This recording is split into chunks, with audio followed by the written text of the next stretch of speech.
Tarot card reading मध्ये अध्यात्म कुठे येतं का? नक्कीच. सायंटिफिकली आपण जर विचार केला, तर टॅरो कार्ड रीडिंग हे सायकॉलॉजिकल तुमचं सगळं वापरण्याचं, तुमची जी सायकॉलॉजी आहे, हं, तिचं हं. टेक्निक, त्याचं रिफ्लेक्शनचं टूल आहे. आध्यात्मिकदृष्ट्या जसं आपण म्हणतो, की कोणतीही ऊर्जा असेल, मग ते मंत्रशास्त्रात असेल किंवा आपण जसं न्यूमरोलॉजीमध्ये म्हटलो, की त्या नंबरच्या फ्रिक्वेन्सीज असतात.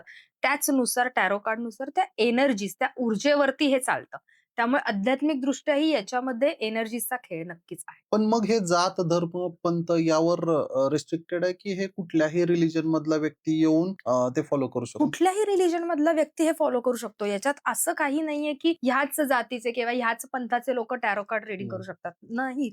उलट मी तर म्हणते, की हे वेस्टर्न मधून आलेलं आहे. जसं ते मी तुम्हाला म्हटली, की रोमा ट्राइबकडून आलेलं आहे. सो अनेक वेगवेगळ्या जाती धर्मातून हे आलेलं आहे आणि डेव्हलप होत गेलंय. हं, हं, सो हं. हे सगळेजण यूज करू शकतात. याच्यात असं काही